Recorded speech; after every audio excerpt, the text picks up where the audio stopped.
So this unit is Unit 6, it's polynomial operations.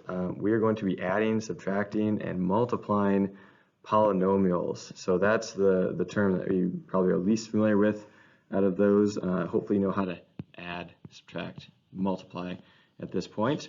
So let's do a little introduction to adding, subtracting, multiplying, and why we might want to do those things. And we're going to play a little game. It's called speed counting. All right. So I know this is a video, so you could pause it and cheat. Don't do that. Play the game as is. Here we go. There's 3 rounds, and you're just going to count how many fruit there are. So round 1, go. Oh, did you have enough time? If not, that's okay. If you have any guesses, you can think to yourself about the guesses, but you're just trying to count how many of each fruit, right? So how many of each fruit there are. Here we go, round 2. Ready? Go. Did you have any luck? Maybe if you go back and you can check your answer here. But otherwise, just keep moving forward, and let's go on to round 3. So round 3, how many of each fruit are there? Go. Do you have enough time? Maybe you did that time. So if you notice in that last picture, that last round, it kind of clearly told you exactly how many fruits there are. If you go back and watch that first round, there's the same amount of fruit on the page each time, but it's organized a little bit better each time, leading up to this image, which tells you exactly how much fruit there is. And that's kind of the idea of what we're working on today, is how can we organize the things that we're dealing with mathematically into the most simple form to help it be easier to communicate. Right? So that's the big idea here. Let's start with a little bit of terminology, right? Establish some vocab terms here, and that comes to the term polynomial. So this is where your notes begin. So polynomial, get these copied down, is an expression of any number of terms.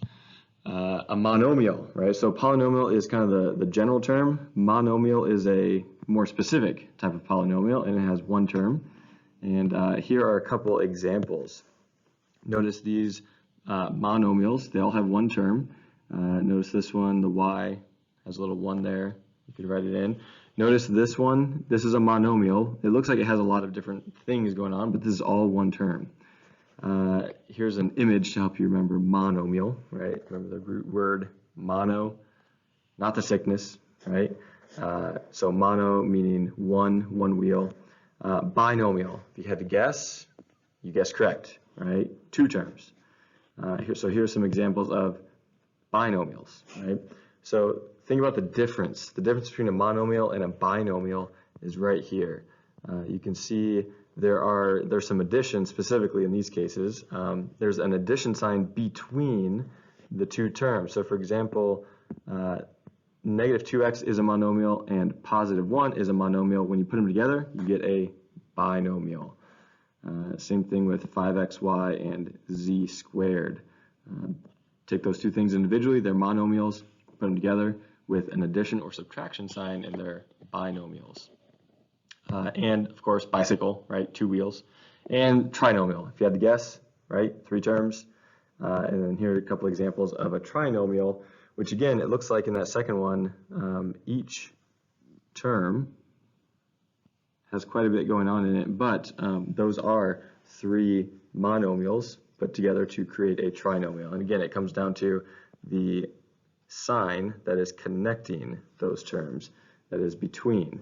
Right, notice back up here with this this monomial, that is a monomial. If we were to write it something like negative 4a plus bc squared, now all of a sudden that is a binomial, and that would belong down here. But originally, this was a monomial. Okay, so let's go ahead and take a look here. Oh, there it is. There's a tricycle. Right, 3 terms, 3 wheels. Get it? Moving. So in your notes, we need to fill in some blanks here, and we need to think about like terms.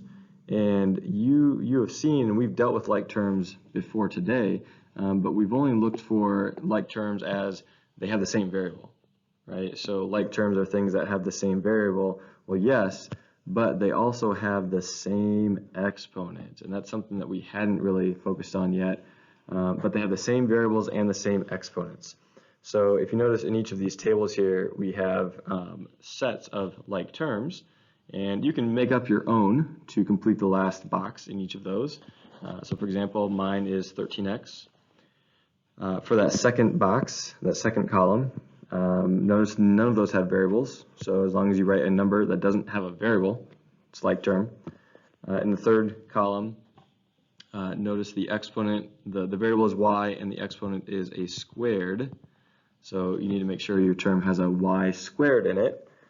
And then those last two, here are a couple examples. Notice in that last one, if I had written something like 13ab squared, those exponents don't quite match, right? This exponent is technically a 1, whereas this one I wrote was a 2, so that one would not work.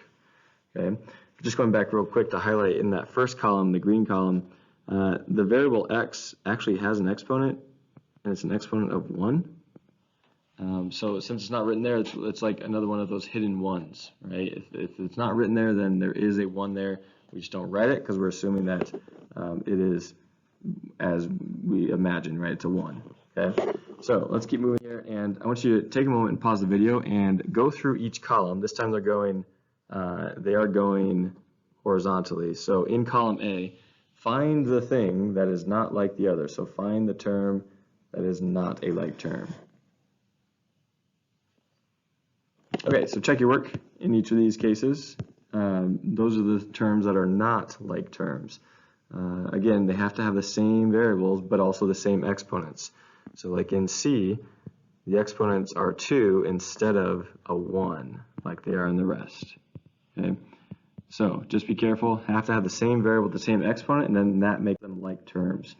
We have been combining like terms for a while now, right? When we simplify expressions, that is combining like terms. We have to do a little distributing first, and then we have like terms to combine, and that's exactly what we've been working on this whole year so far throughout. And when we solve equations, same idea. In the process of solving equations, we've combined like terms, right? After we distribute on the same side of the equal sign, we try to combine things together so that our equation is a little bit easier to deal with.